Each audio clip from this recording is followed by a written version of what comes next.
علیکم ورحمۃ اللہ وبرکاتہ نحمده ونصلی علی رسولہ الکریم اما بعد فقد قال اللہ تعالی فی کلامہ المجید والفرقان الحمید فاعوذ باللہ من الشیطان الرجیم بسم اللہ الرحمن الرحیم یا ایھا الناس اتقوا ربکم الذی خلقکم من نفس واحدہ وخلق منها زوجها وبث منهما رجالا كثيرا ونساء واتقوا الله الذي تساءلون به والارحام ان الله كان عليكم رقيبا۔ ہر قسم کی تعریف اس اللہ رب العالمین کے لیے جو یک و تنہا اس کائنات کا خالق و مالک ہے، اور اس کے بعد انگنت بے شمار درود و سلام سب سے آخری نبی سید المرسلین شافی محشر ساقی کوثر احمد مجتبی محمد مصطفیٰ صلی اللہ علیہ وسلم کی ذات گرامی پر اللہم صلی علی محمد وعلی آل محمد کما صلیت علی ابراہیم وعلی آل ابراہیم انکا حمید مجید اللہم بارک علی محمد وعلی آل محمد کما بارکت علی ابراہیم وعلی آل ابراہیم انکا حمید مجید رب اشرح لی صدری ویسر لی امری واحلل عقدۃ من لسانی یفقہوا قولی ربی زدنی علما ربی زدنی علما ربی زدنی علما۔ الحمدللہ مہسلا کوکن مہاراشٹر کے اندر آج یہ اجتماع، یہ کانفرنس جو احترام انسانیت کے نام سے رکھی گئی ہے، اللہ رب العالمین سے دعا کرتا ہوں کہ اللہ رب العالمین یہاں جو بھی بھائی بہن جو بھی یہاں پر آئے ہیں، اللہ رب العالمین ہم تمام کو یہاں سے سیکھ کر عمل کرنے کی توفیق عطا فرمانا۔ ہمارے یہاں آنے کا مقصد صرف تقریر سن کر مزہ لینا نہیں ہے، اللہ رب العالمین ان تقریروں کے ذریعے ہمیں زندگی کو بدلنے کی توفیق عطا فرما دینا۔ اور اللہ رب العالمین جن لوگوں نے اس اجتماع کے لیے محنت کی ہے یا کر رہے ہیں، اللہ رب العالمین تو اسے قبول کر کے ان کے لیے صدقہ جاریہ بنا دینا، آمین تقبل یا رب العالمین۔ عنوان جو آج کے خطاب کا مجھے دیا گیا ہے وہ ہے کیا اسلام نے عورتوں پر ظلم کیا ہے، یا دوسرے معنی میں اسلام میں عورتوں کے حقوق کیا ہیں۔ آج اگر ہم غور کریں تو کچھ سالوں سے ایک ہوا کنٹینیو چلایا جا رہا ہے کہ اسلام کے اندر عورتیں مظلوم ہیں، انہیں آزادی دلانے کی ضرورت ہے، اس ظلم کے خاتمے کی ضرورت ہے، انہیں نئی ٹیکنالوجی کی طرف لانے کی ضرورت ہے، ان کی پریشانیوں کو دور کرنے کی ضرورت ہے، اور اسی کے تحت کام کرتے ہوئے آپ نے دیکھا ہوگا کچھ مہینے پہلے 3 طلاق کا بل پاس کروایا گیا۔ دنیا کو پیغام یہ دیا جا رہا ہے کہ اسلام نے عورتوں پر ظلم کیا ہے اور ہم اس ظلم سے اس کو آزاد کروانا چاہتے ہیں۔ اس کے نام پر عورتوں کو فحاشی کی طرف ڈھکیلنا، بے پردگی کی طرف ڈھکیلنا، حقوق کے نام پر انہیں گھر سے باہر نکال کر ان کی عزتوں کی پامالی کرنا، یہ ساری کوششیں ان کو برباد کرنے والوں کی ہے، انہیں خراب کرنے والوں کی ہے، جس کے لیے وہ ایک نعرہ استعمال کرتے ہیں کہ یہاں پر ظلم ہے اور ہم اسے آزادی دلانا چاہتے ہیں۔ اگر میں بات کروں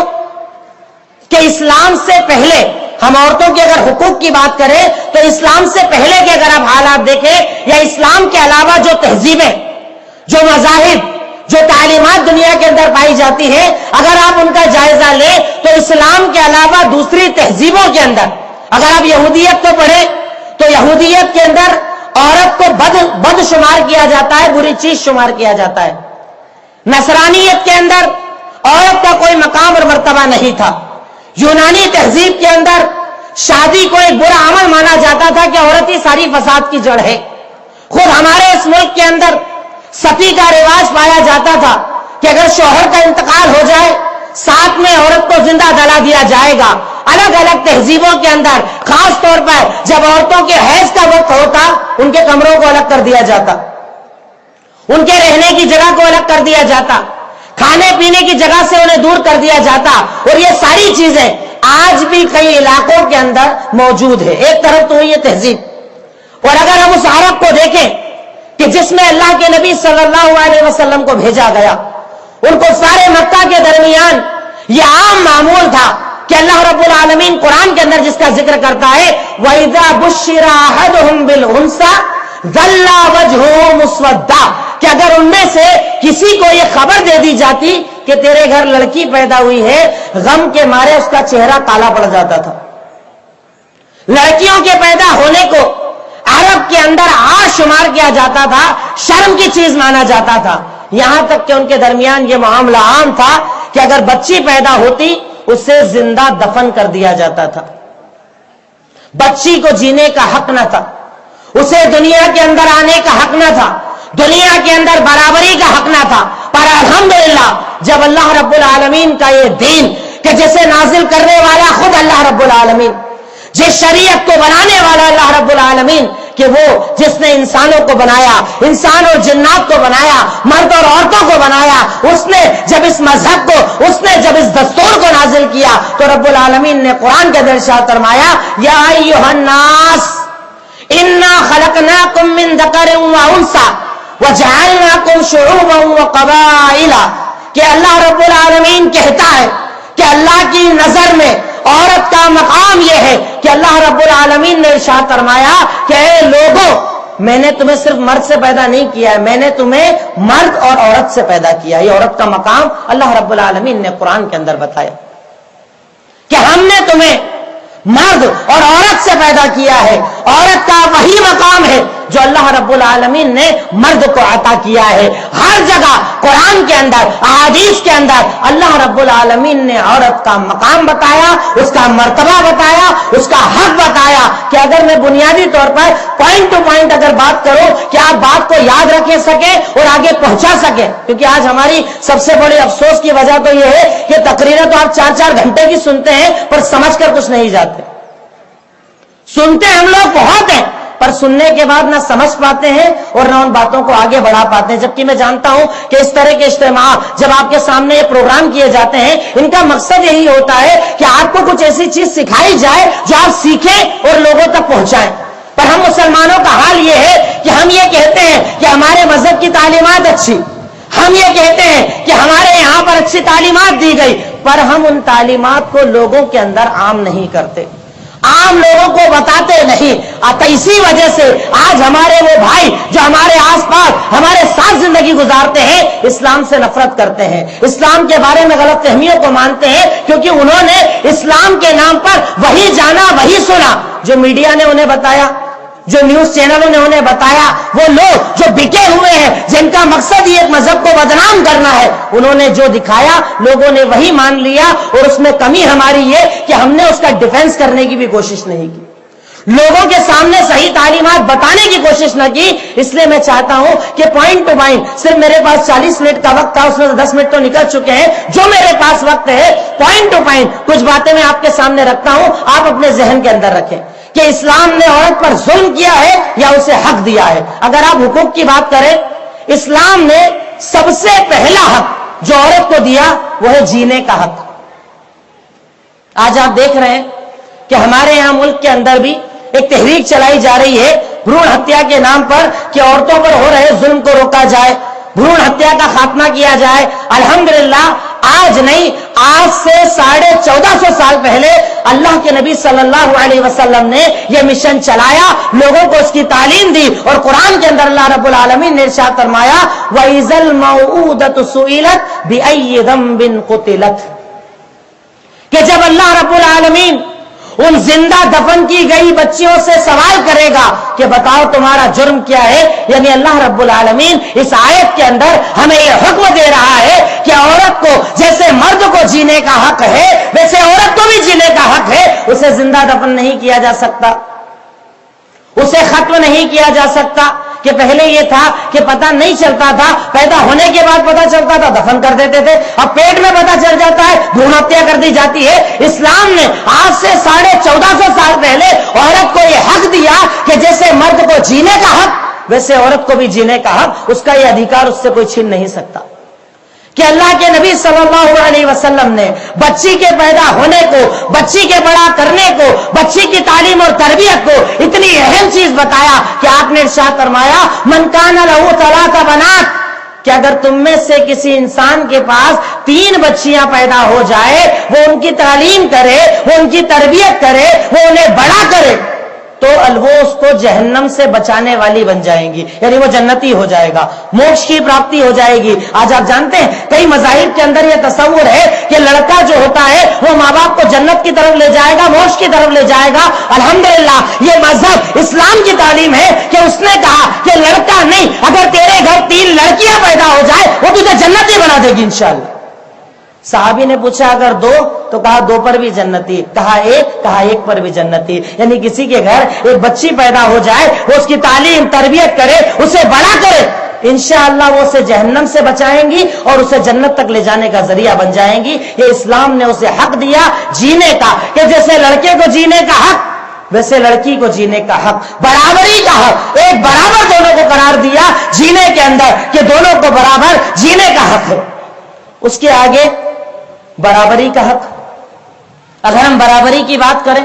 اللہ رب العالمین نے عمل کے اعتبار سے دونوں کے عمل کو ایک برابر اسلام کے اندر قرار دیا کہ اللہ رب العالمین قرآن کے اندر ارشاد فرماتا ہے کہ من عمل صالحا من ذکر او انثى فلنحيينه حیاتا طیبہ، کہ اللہ رب العالمین قرآن کے اندر ارشاد فرماتا ہے کہ اگر ایک نیک عمل، ایک نماز، ایک روزہ، زکات، حج، اگر کوئی بھی نیک عمل چاہے مرد کرے چاہے عورت کرے، رب کہتا ہے دونوں کو برابر بدلہ دیا جائے گا۔ فَلَنُحْيِيَنَّهُ حَيَاةً طَيِّبَةً، اس نیکی کی وجہ سے ہم انہیں بہترین زندگی عطا کریں گے اور انہیں اجر بھی عطا کریں گے وہ جو نیک عمل کرتے ہیں۔ یعنی اگر مرد عمل کرے تو اس کا ثواب، عورت عمل کرے تو اس کا ثواب، یعنی اللہ رب العالمین نے پہلے تو لڑکی کو جینے کا حق دیا اور اس کے بعد دوسرا عمل کرنے کا حق دیا کہ نیکی کے اندر، عمل کے اندر، اچھائی کے اندر مرد اور عورت ایک برابر ہے، دونوں کے درمیان کوئی فرق نہیں۔ کہ اللہ رب العالمین نے قرآن کریم کے اندر جب ذکر کیا اعمال کا تو ایک ساتھ دونوں کو ارشاد فرمایا المؤمنون والمؤمنات بعضهم اولیاء بعض، کہ اللہ تعالیٰ کہتا ہے کہ مومن مرد، مومن عورتیں یہ آپس میں ایک دوسرے کے ولی ہوتے ہیں، اور یہ ان کا عمل کیا ہوتا ہے، یامرون بالمعروف، یہ ایک دوسرے کو بھلائی کا حکم دیتے ہیں،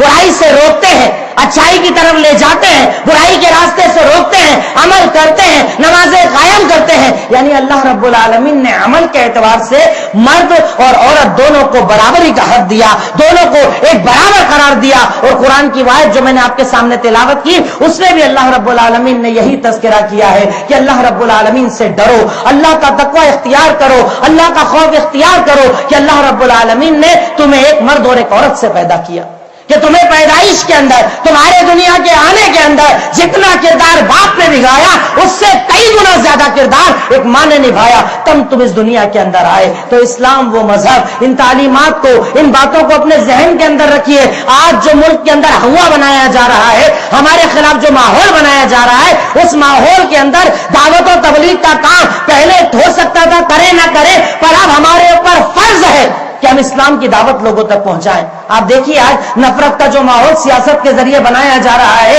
نفرت کا ماحول بنایا جا رہا ہے، ہم سے لوگوں کو دور کیا جا رہا ہے، اس دور کے اندر میری اور آپ کی ذمہ داری اور زیادہ بڑھ جاتی ہے کہ ہم اسلام کا ڈیفینس کریں، اسلام کی صحیح تعلیمات لوگوں تک پہنچائیں۔ کہ آپ نے جو سنا ہے نا کہ عورتوں پر ظلم ہوتا ہے، وہ کہی اور سنی ہوئی باتیں ہیں۔ میرا مذہب ہے اسلام اور اسلام کا دستور ہے قرآن اور حدیث، میرے قرآن اور حدیث میں عورت کو برابر کا درجہ دیا گیا۔ یہ آپ کی اور میری ذمہ داری ہے، فرض ہے ہمارے اوپر۔ اگر ہم اس کو ادا نہ کریں گے، آج تو ابھی بھی کم ذلیل ہیں، اب اس سے زیادہ رسوا ہوں گے، اس سے زیادہ فتنے آئیں گے، اس سے زیادہ عذاب آئیں گے۔ کہ اللہ رب العالمین نے تعلیم کا حق جیسے لڑکے کو دیا ویسے ہی لڑکی کو دیا۔ صحیح بخاری کی روایت ہے، اللہ کے نبی صلی اللہ علیہ وسلم کے پاس کچھ خواتین آتی ہیں، عورتیں آتی ہیں اور آ کر سوال کرتی ہیں کہ اے سید المرسلین، اے اللہ کے نبی صلی اللہ علیہ وسلم، جیسے آپ مردوں کو تعلیم دیتے ہیں، ہم یہ چاہتے ہیں کہ آپ ہمارے لیے اسپیشل ایک دن بنا دیجئے اور اس میں آپ ہمیں دین کی تعلیم دیا کریں۔ اللہ کے نبی نے ایگری کیا، کہا ٹھیک ہے، آپ اپنی ایک مجلس بنائیے، میں آؤں گا اور آپ کو دین کی تعلیم دوں گا باقاعدہ۔ جیسے مردوں کو دین کی تعلیم دی جاتی تھی ویسے ہی اللہ کے نبی کے دور میں آج سے 1450 سال پہلے سے یہ کام چالو ہے کہ جیسے لڑکوں کو تعلیم دی جاتی تھی ویسے ہی اللہ کے نبی نے لڑکیوں کی بھی تعلیم اور تربیت کا انتظام کیا۔ اور اگر آپ تعلیم کا انتظام نہ کرتے تو بتائیے آج ہماری خواتین جو حیض اور نفاس کے مسائل جانتی ہیں، ولادت کے مسائل جانتی ہیں، رضاعت کے مسائل جانتی ہیں، اس کو کس نے بیان کیا؟ ہماری ان عورتوں نے جنہوں نے دین کی تعلیم کو حاصل کیا۔ بتائیے اگر عائشہ صدیقہ محنت نہ کرتی تو ہماری عورتوں تک دین کے مسائل، عورتوں کے اسپیشل مسائل کیسے پہنچتے؟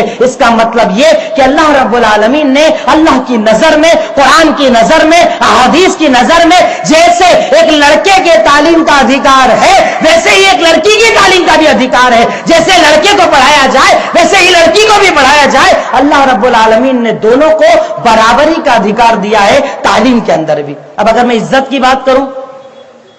کیا اللہ رب العالمین کی نظر میں، کیا قرآن کی نظر میں، کیا اسلام کی نظر میں لڑکا عزت والا ہے اور لڑکی ذلت والی ہے جیسے دوسرے مذاہب کے اندر پایا جاتا تھا؟ میں اس کی زیادہ ڈیٹیل میں نہیں گیا، اگر آپ اس ڈیٹیل کو پڑھنا چاہیں، عورتوں کے حقوق پر کئی کتابیں لکھی ہوئی ہیں، نیٹ پر موجود ہے، عورت کا مقام، عورت کے حقوق، آپ سرچ کیجئے، تعلیمات کو پڑھیے، آپ کو ریفرنسز ملیں گے کہ دوسرے مذاہب کے اندر، کتابوں کے اندر عورتوں کے بارے میں کیا تعلیم، اور اس کے اگینسٹ میں اس کے کمپیریٹو اگر آپ پڑھیں گے تو آپ کو پتا چلے گا کہ اسلام نے اسے کیا مقام، کیا مرتبہ اور کیا ادھیکار اور کیا حق دیا ہے۔ اسلام نے عورت پر ظلم نہیں کیا۔ اگر میں عزت کی بات کروں تو جب اسلام نے ایک عورت کو ماں کا کردار دیا تو اسے اتنا اونچا کر دیا کہ اللہ رب العالمین نے جب حقوق کی بات کی، اپنا حق بتایا کہ اے امتی، اے انسان، اے بنی آدم، اگر تجھ پہ سب سے پہلا کسی کا حق ہے تو اللہ رب العالمین کا حق کہ تو اس کی عبادت کر، اس کے ساتھ شرک نہ کر۔ پر اگر بندوں کے اندر چاہے جتنے بندے ہیں، چاہے جتنے رشتہ دار ہیں، چاہے جتنے تعلقات ہیں، اگر ان سارے تعلقات کے بیچ سب سے بڑا مقام کسی کا ہے تو اللہ رب العالمین نے وہ مقام ایک ماں کو عطا کیا۔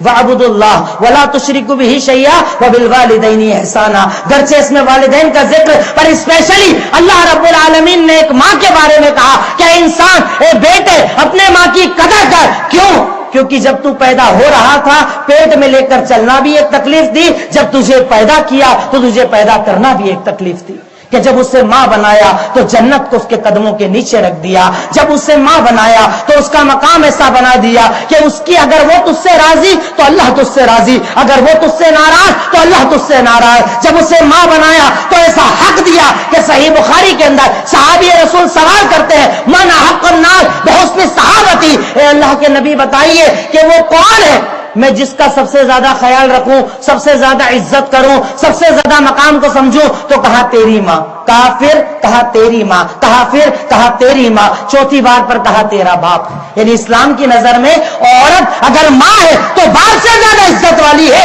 یہ اسلام نے ادھیکار دیا عورت کو کہ جب اسے ماں بنایا تو اس کے کردار کو اتنا اوپر کر دیا۔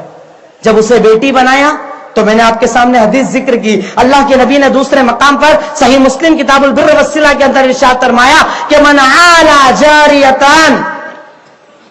کہ اگر تم میں سے کسی انسان نے دو بچیوں کو پالا پوسا اور بڑا کر لیا، قیامت کے دن وہ میرے ساتھ ایسے آئے گا، آپ نے دو انگلیوں کو ملا کر بتایا کہ وہ اس طرح جنت میں میرے ساتھ رہے گا، قیامت کے دن میرے ساتھ آئے گا، اس کا مقام اور مرتبہ اتنا اونچا ہے۔ موکش کی پراپتی، جنت کا حصول، نجات کا ذریعہ اللہ رب العالمین نے جب بیٹی دی، بیٹی کو بنا دیا۔ جب اسی عورت کو بیوی کا مقام دیا تو کیا بیوی پر ظلم کرنے کا حکم دیا؟ کہ آپ کو یہ کہا کہ بیوی کے ساتھ آپ چاہے جیسا سلوک کرو؟ اللہ کے نبی نے ارشاد فرمایا کہ ہم نے اللہ تعالیٰ قرآن کے اندر ارشاد فرماتا ہے کہ ہم نے عورت کو اس لیے بنایا ہے لتسکنوا الیہا، وہ تمہارے سکون کا ذریعہ ہے، کہ جب اسے بیوی بنایا تو اس کا مقام اتنا اوپر رکھا کہ ہن لباس لکم وانتم لباس لہن کی تعلیم دی کہ یہ عورت ہے، یہ بیوی ہے، اس کا مقام اتنی اوپر ہے کہ وہ تیرے لیے لباس ہے اور تو اس کا لباس ہے۔ یعنی جب کپڑے پہن لو تو جسم کی گندگی نظر نہیں آتی، جسم کی کمیاں نظر نہیں آتی۔ اللہ رب العالمین نے ویسے ہی مرد کو ذمہ داری دی کہ یہ عورت کا تو لباس ہے، اپنی عورت کے عیب کو چھپانا، اپنی عورت کی غلطیوں کو چھپانا، اس کی کمیوں کو ڈھانپنا ایک مرد کی ذمہ داری بتائی۔ کہ جب عورت بنایا تو اتنا بڑا ادھیکار دیا کہ اللہ کے نبی نے ارشاد فرمایا کہ خیرکم لأہلی، کہ اے لوگوں سنو، تم میں سب سے بہتر انسان وہ جو اپنی بیوی کے ساتھ بہتر رہے، اور میں اپنی بیویوں کے لیے سب سے بہتر طریقے سے رہتا ہوں۔ کہ جب اس سے بیوی بنایا تو کیا اس سے غلام بنایا؟ گھر میں کام کرنے والی بنایا؟ کیا اس پر ظلم کرنے کا حکم دیا؟ ہمارے نبی نے تو اتنی اعلیٰ تعلیم دی، میں تو افسوس کرتا ہوں کہ یہ افسوس صرف ہمارے لیے ہے، یہ افسوس کا مقام صرف ہم مسلمانوں کے اوپر ہے کہ ہمارے پاس اتنی قیمتی تعلیمات اور ہم وہ تعلیمات کبھی کسی کو نہیں بتاتے کہ اسلام نے عورت کو کیا مقام دیا، اسلام نے عورت کو کیا ادھیکار دیا کہ جب اسے بیوی بنایا تو اللہ کے نبی ارشاد فرماتے ہیں کہ یذر الرجل اللقمہ فی فمی زوجتها فہی لہ صدقہ، کہ اللہ کے نبی نے ارشاد فرمایا کہ اے مرد سن، اگر تو ایک لقمہ اپنے ہاتھ سے اپنی بیوی کے منہ میں رکھ دے، یعنی اپنے ہاتھ سے ایک لقمہ کھلائے گا، اللہ تجھے صدقہ کرنے کا ثواب دے گا۔ کہ میرے اور آپ کے نبی، آپ کے اور ہمارے آئیڈیل محمد الرسول اللہ صلی اللہ علیہ وسلم کے بارے میں ان کی بیویاں کہتی ہیں کانا فی محنتی اہلہ، کہ اللہ کے نبی صلی اللہ علیہ وسلم جب تک گھر میں ہوتے عورتوں کے کاموں کے اندر پورا ہاتھ بٹایا کرتے تھے، ہر کام میں ان کی ہیلپ کیا کرتے تھے، ہر کام میں ان کی مدد کیا کرتے تھے۔ ضرورت ہے کہ اس پر عمل بھی کرے اور ان تعلیمات کو ہم عام بھی کریں تاکہ دنیا کو پتا چلے کہ جب ماں بنایا اسلام نے تو کیا مقام دیا، جب بیٹی بنایا تو کیا مقام دیا، جب بیوی بنایا تو کیا مقام دیا۔ ہر قدم پر اللہ رب العالمین نے عورت کو عزت کا ادھیکار دیا۔ کاروبار کا حق، کیا آپ سمجھتے ہیں کہ اسلام کے اندر عورت کو کاروبار کا حق نہیں ہے؟ کیوں نہیں ہے؟ ارے اسلام کی وہ پہلی خاتون، مسلمان ہونے والی وہ پہلی خاتون کہ جن کا نام آج سب سے زیادہ عزت سے لیا جاتا ہے، وہ امہات المومنین کی سردار حضرت خدیجہ رضی اللہ تعالیٰ عنہا کون تھی؟ اسلام کی سب سے پہلی تاجرہ عورت کہ خود اللہ کے نبی ان کا مال لے کر گئے تھے امپورٹ ایکسپورٹ کے کاروبار کے لیے، ان کا مال لے کر ملک شام گئے، جب اچھا کاروبار کر کے آئے اور ان کی خاصیت پتہ چلی تو حضرت خدیجہ نے ان کی طرف نکاح کا پیغام بھیجا۔ عورت کو کاروبار کا ادھیکار بھی ہے، اگر پابندی کے ساتھ ہو، اگر باپردہ طریقے سے ہو، مردوں کے اختلاط سے بچ کر ہو تو کوئی مذائقہ نہیں اس کے اندر کہ عورت کو اسلام نے برابری کا ادھیکار دیا کہ وہ کاروبار بھی کر سکتی ہے۔ مہر کا حق، مہر ادا کرنے کا حق، کہ جب آپ عورت سے شادی کر رہے ہیں تو آپ کی ذمہ داری بتایا گیا، آپ پر یہ لازم قرار دیا گیا، آپ کی ذمہ داری بتائی گئی وَآتُوا النِّسَاءَ صَدَقَاتُهُنَّ نِحْلَةً، کہ تم عورتوں کو ان کی مہر خوش دلی سے ادا کر دیا کرو، جو وہ مانگ رہی ہے، جو وہ ڈیمانڈ کر رہی ہے، اور اس کی کوئی لمیٹیشن نہیں رکھی گئی۔ زیادہ سے زیادہ جتنی آدمی کی طاقت مانگ سکتے ہو، کم سے کم جتنی آدمی کی طاقت مانگ سکتے ہو، یہ عورت کا رائٹ ہے کہ وہ جیسے چاہے مہر کی ڈیمانڈ کر سکتی ہے۔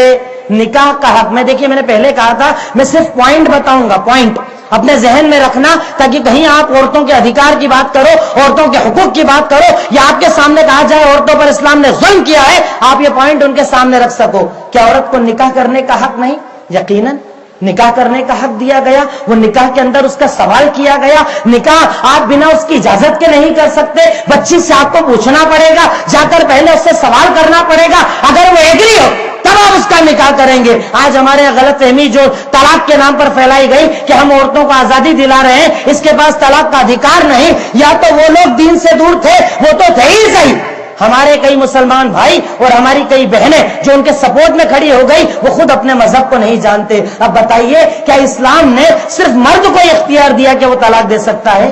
ہرگز نہیں، چونکہ اسلام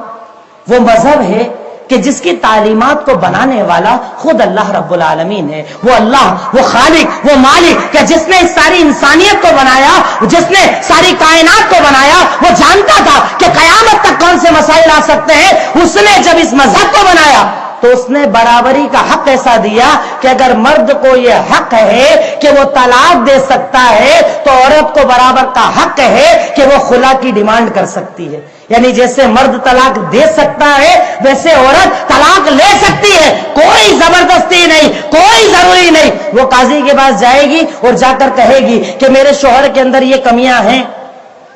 میرا شوہر میرا خیال نہیں رکھتا ہے، یہ اس کے اندر کمیاں پائی جاتی ہے۔ قاضی اسے دیکھے گا، وہ باقاعدہ ڈیمانڈ کر سکتی ہے کہ مجھے میرے شوہر سے طلاق دلایا جائے، اور اس کے بعد بھی اگر پریشان کرے شوہر اسے طلاق نہ دے تو قاضی کو یہ حق ہے کہ دونوں کے نکاح کو وہ ختم کر سکتا ہے۔ یہ اسلام نے عورت کو حق دیا کہ وہ طلاق لے سکتی ہے، یعنی کوئی زبردستی نہیں ہے کہ ایک بار بن گئی تو اب اسے آتم ہتیا ہی کرنا پڑے گی، گھاسلٹ ڈال کر جلنا پڑے گا، پیٹرول ڈال کر جلنا پڑے گا، اب جب چاہے اگر اس کو پسند نہ ہو، اگر شوہر میں کمی ہو تو عورت اس سے طلاق لے سکتی ہے. اسلام نے اسے برابر کا حق عطا کیا ہے، برابر کا ادھیکار اللہ رب العالمین نے اسے دیا ہے. اسی کے ساتھ ساتھ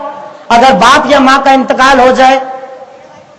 باپ مال چھوڑ کر گیا ہے، اب بتائیے اسلام کے علاوہ کہیں تعلیمات کے اندر اس کا تذکرہ آپ کو ملتا ہے؟ کیوں نہیں بتاتے ہو لوگوں کو؟ کیوں نہیں پہنچاتے ہو یہ تعلیمات؟ کیوں غیروں تک نہیں بتاتے کہ میرے اسلام نے عورت کو کیا دیا ہے؟ میرے اسلام نے عورت پر ظلم کیا ہے یا رحمت کی ہے؟ کہ حکم دیا قرآن کے اندر آیت المیراث کے اندر کہ اگر باپ یا ماں کا انتقال ہو جائے اور وہ وراثت میں مال چھوڑ کر گئے تو بیٹے کو اگر پورا دیا جائے گا، گھر سے بیٹی کی شادی ہو گئی، شوہر اسے سنبھالنے والا ہے. اگر شادی نہیں ہوئی، بھائی اسے اور باپ سنبھالنے والا ہے، گھر میں اس کے ذمہ دار جینٹس موجود ہیں، اس کے بعد بھی اسلام نے عورت کو یہ حق دیا ہے کہ اگر مرد کو 1 روپیہ دیا جائے گا تو عورت کو 50 پیسے آپ کو دینا پڑیں گے وراثت کے اندر. گھر سے شوہر ہے تو ذمہ دار، باپ ہے تو ذمہ دار، بھائی ہے تو ذمہ دار، آپ اس کے ذمہ دار موجود ہو. اس کے بعد بھی اگر وراثت کا مال بانٹا جائے گا، آپ لڑکی کے حق کو دبا نہیں سکتے. گھر سے آدھا ہی صحیح پر آپ کو لڑکی کو دینا پڑے گا. یہ عورت کا حق نہیں تو اور کیا ہے کہ اسے وراثت کے اندر بھی اسلام نے برابری کا حق دیا کہ مردوں کو جب اس کا ذمہ دار بنایا تو قرآن میں اللہ تعالیٰ نے ارشاد فرمایا الرجال قوامون علی النساء کہ اللہ رب العالمین نے مردوں کو یہ ذمہ داری دی ہے کہ تمہیں عورت کی ذمہ داری کو ادا کرنا ہوگا، اس کے کھانے پینے کا انتظام کرنا ہوگا. اگر ایک آدمی عورت کو اپنے نکاح کے اندر قبول کر رہا ہے تو اس کو یہ ذمہ داری دی گئی کہ تو صرف عورت کو قبول نہیں کر رہا، اس کی ساری ذمہ داریوں کو قبول کر رہا ہے. اس کے کھانے کا انتظام تیرا، اس کے کپڑے کے انتظام تیرا، اس کے رہنے سہنے کا انتظام تیرا. کہ اللہ رب العالمین نے جب ایک مرد کو مرد بنایا تو اسے یہ حکم دیا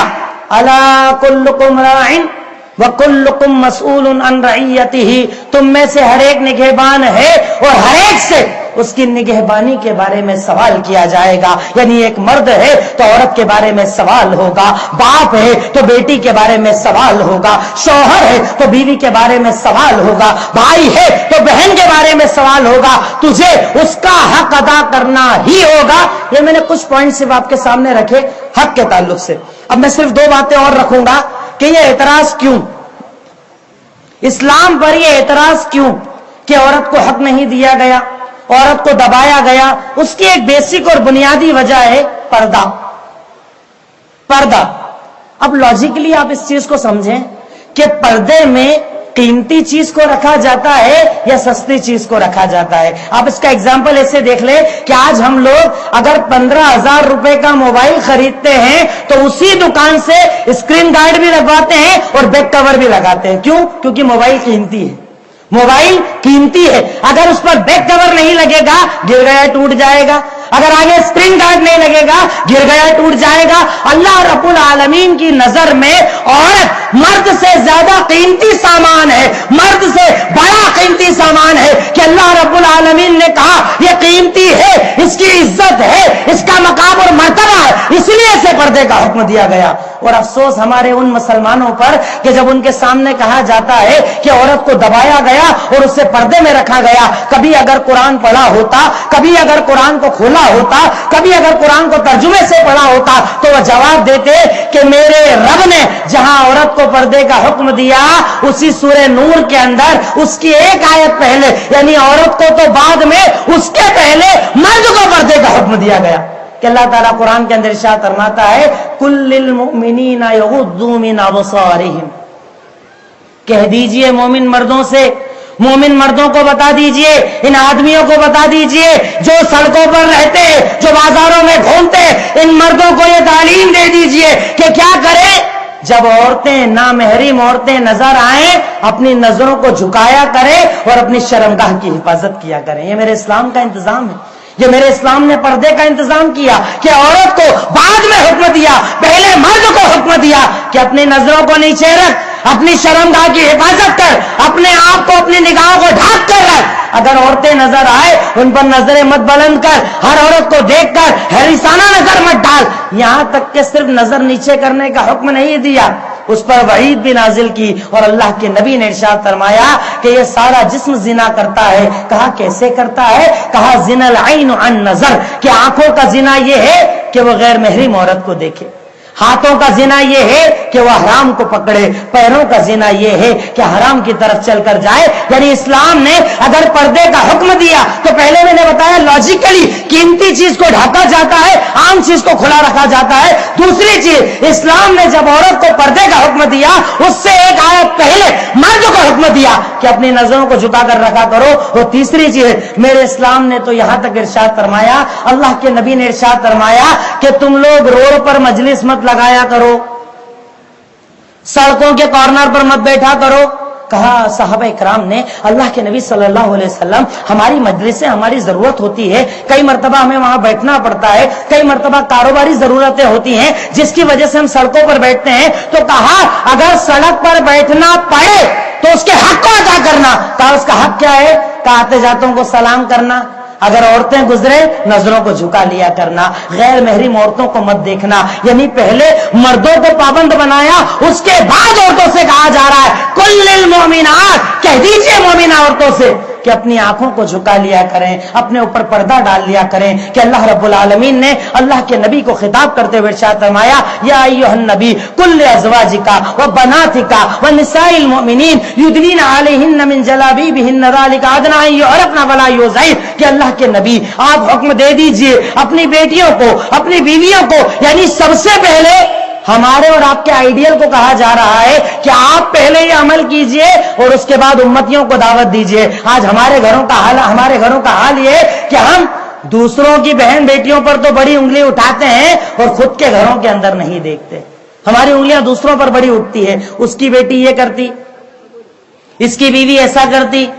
اس کے گھر کے اندر بے حیائی ہے۔ یعنی سسٹم ایسا بنا رکھا ہے، ایسا لگتا ہے کہ جب آپ کو قبر کے اندر ڈالا جائے گا آپ سے سوال یہ ہوگا بتا تیرا پڑوسی کیا کرتا تھا، بتا حاجی صاحب کیا کیا ہوتا تھا، بتا والا صاحب کے گھر میں کیا چلتا تھا، مجھے میرے گھر کی خبر نہیں اور میں دوسروں پر اعتراض کرتا ہوں۔ اور اللہ رب العالمین قرآن کے اندر ہمارے اور آپ کے آئیڈیل محمد رسول اللہ صلی اللہ علیہ وسلم کو حکم دے رہا ہے کہ پہلے آپ اپنی بیٹی اپنی بیوی کو حکم دیجئے کہ جب گھر سے باہر نکلے پردہ کر لیا کریں، اپنی عزتوں کو ڈھانک لیا کریں، اپنی حفاظت کر لیا کریں۔ اور جانتے ہیں اس کا فائدہ کیا ہوگا؟ ذالک ادنی ان یعرفن ولا یؤذین، اس کا فائدہ یہ ہوگا کہ اگر وہ اپنے آپ کو ڈھانک لیں گی تو ان کی عزت کی جائے گی۔ دیکھیے پردہ جو ہے وہ عورت پر ظلم نہیں، اس کی عزت ہے۔ اور آپ جب دیکھیے مارکیٹ کے اندر ایک عورت اگر با پردہ نکلے تو اس پر کسی کی نظر نہیں جاتی، ایک بے پردہ نکلے سب کی نظر جاتی ہے، نظریں اسے ڈھونڈتی ہے، اس کا تعاقب کرتی ہے، اس کا پیچھا کرتی ہے، اس کے ساتھ غلط کا ارادہ کرتی ہے۔ پر اگر با پردہ خاتون ہے اس کی عزت کی جاتی ہے۔ اور آج ہمارے گھروں کے اندر یہ حال، یہ یہودیت، یہ نصرانیت، یہ یورپ کا کلچر آج ہمارے گھروں تک کے اندر موجود کہ یا تو پردوں کا سسٹم نہیں، ایک وہ قوم کہ جس کے اندر پردہ بولے تو ایسی چیز ہے کہ جس کی کوئی ضرورت نہیں، کرو تو ٹھیک، نہیں کرو تو ٹھیک، سب چل جائے گا۔ ہم لوگوں کے گھر وہ کہ میں اپنی جوان بیٹی کو بے پردہ لے کر مارکیٹ میں جاتا ہوں، میں اپنی بیوی کو بے پردہ لے کر گھومتا ہوں، میری ماں بے پردہ گھومے مجھے فرق نہیں پڑتا، میرے حق میں کمی کرے میں غصہ ہو جاؤں گا، پر اللہ کے حق میں کمی کرے مجھے فرق نہیں پڑتا۔ آپ کیا سمجھتے ہیں کہ آپ کی بیٹی، آپ کی بیوی، آپ کی بہن، آپ کی ماں کا بے پردہ ہونا صرف اس کا گناہ ہے؟ آپ بھی گنہگار ہیں کہ اللہ کے نبی نے ارشاد فرمایا لا يدخل الجنہ دیوس کبھی جنت کے اندر نہیں جائے گا۔ کہا دیوس کون ہے؟ کہا جسے اپنے گھر والوں پر غیرت نہیں آتی، بے پردہ گھومے ماں، بے پردہ گھومے بہن، بے پردہ گھومے بیوی، بے پردہ گھومے خاندان اور اسے فرق نہیں پڑتا، ایسا انسان جنت کے اندر نہیں جائے گا۔ وہ دیوس ہے جو اپنے بیوی اور بیگموں سے پردہ نہیں کراتا۔ اور دوسری طرف وہ قوم کہ جب انہیں پردے کا حکم دیا گیا تو انہوں نے پردے ہی کو فیشن بنا ڈالا، ایسا پتلا برقع جس کے اندر کا لباس نظر آئے، اتنا ٹائٹ برقع جس میں سارا جسم نظر آئے۔ یاد رکھیے یہ وہ عمل ہے کہ جس کے بارے میں سید المرسلین نے آج سے 1450 سال پہلے بتا دیا کہ دو طرح کے جہنمی آنے والے ہیں، لم ارہما، میں نے ان دونوں کو دیکھا نہیں ہے۔ کہا کون؟ ان میں سے بتایا نساء کاسیات عاریات ممیلات مائلات، کہ ایسی عورتیں کپڑے تو پہنیں گی پر کپڑے پہن کر بھی برہنہ ہوں گی، پتلا لباس،